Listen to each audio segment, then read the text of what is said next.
dünyada olan 0,5 milyar tonu balıkların payına düştü dediği bu ehtiyatların. Ve siz bilirsiniz ki okean canlılarından heyvandarlıq üçün, yəni həmən bu balıqların sümüyündən heyvandarlıq üçün yüksək kalorili yem unu almaq məqsədilə istifadə edilir. Hazırda ən çox Şərqi Asiya, Qərbi Avropa və ABŞ-ın həm qərb, həm şərq sahillərində yüksək belə deyim, miqdarda balıqçılıq məmulatları ovlanır. Bunun üçün müasir dövrdə xüsusi gəmilər var idi. Biz buna trawler gəmiləri deyirik. Trawler gəmilərinin köməkliyi ilə daha çox ovlana bilirdi bunlar.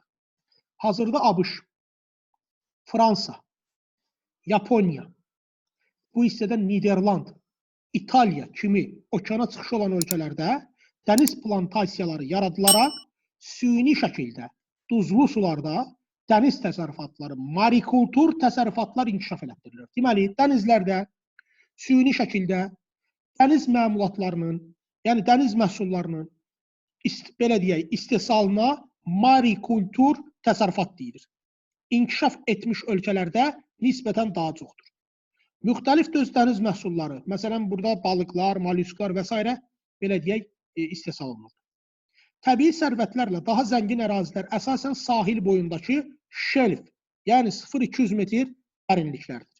Şimal və Norveç dənizləri, Bering dənizi, Oxot dənizi, Yapon dənizləri böyük bioloji ehtiyatlara görə daha məhsuldar ərazilər hesab olunurdu. Bu bölgələrin əsas problemləri isə təbii ki, bu heyvan növlərinin sürətli şəkildə ekoloji problem hesabına yox olması və insanların kütləvi tükətməsi hesabına nəslinin kəsilmək təhlükəsi qarşısında qalması idi.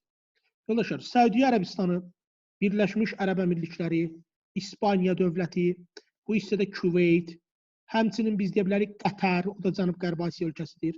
Şimali Afrikada Əlcəzair, böyük dövlətlərdən Çin, Şimali Afrikada Liviya, həmçinin ABŞ və Ərəbistanda Oman dövlətləri dəniz suyunun şirinləşdirilməsi həcminə görə ilk 10-luğa daxil olan ölkələri təşkil edirdilər. Yoldaşlar, biz qeyd edirik ki, deməli, dünya okeanının resurslarına dəniz suyunun funksiyası, onun şirinləşdirmə və bir də kimyəvi maddələr hasilatı və istifadəsi aiddir.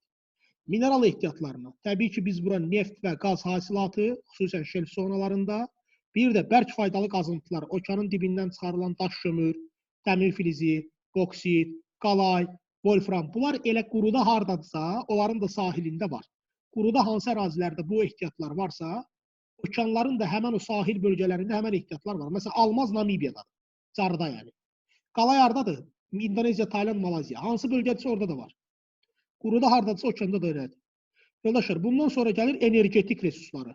Bura qabarma elektrik stansiyaları, okean cərəyanlarından alınan enerjilər, bir də dəniz dalğalarının enerjisi.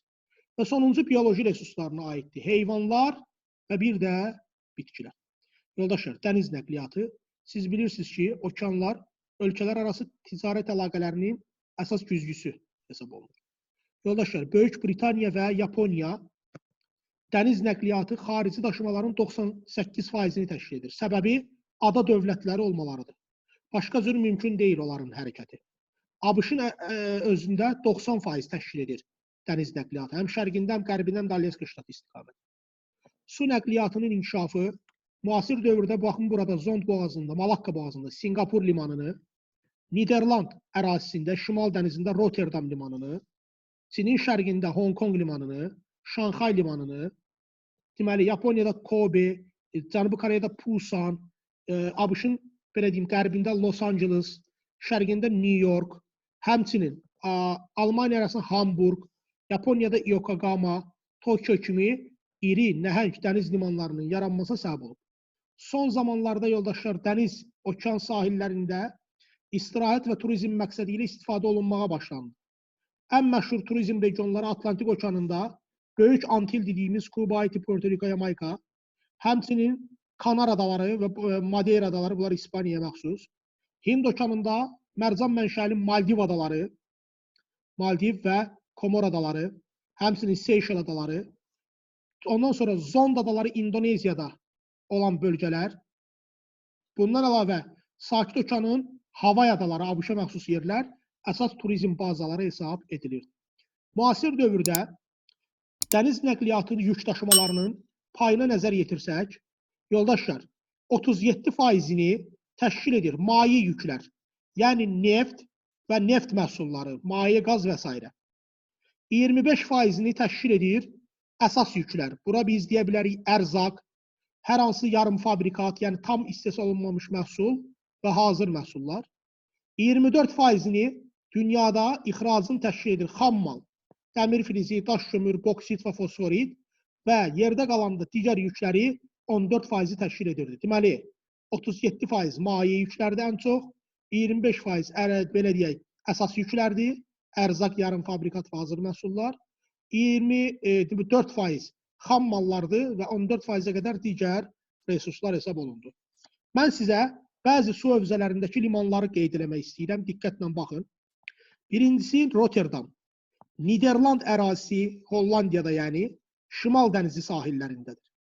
İkincisi Singapur, Singapur dövləti Malakka yarımadasının cənubunda, əlbəttə ki, Malakka körfəzindədir və ya boğaz da deyə bilərsiniz.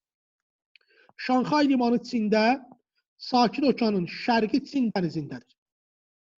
Kobe limanı dedik, Yaponiyada, belə deyək, Yapon dənizinin sahilindədir. Yəni qərb tərəfində. New York, Amerika Birləşmiş Ştatlarında Atlantik Okeanı sahilindədir.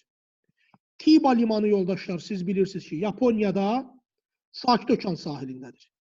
Nagoya limanı yenə Yaponiyada, xəritədə görərsiniz onları, o da Sakit Okean sahilindədir. Ardınca Houston limanı ABŞ-da, yoldaşlar, bura Atlantik Okeanına düşür, yəni Meksika körfəzindədir. Yokohama limanı Yaponiyada, o da Sakit Okean sahilindədir. Yeni Orlean, bu da yenə Cənubi ABŞ-da, yəni Meksika körfəzi sahili Atlantik Okeanı sahilindədir. Bu oldu dünya okeanı və onlardan istifadə perspektivləri.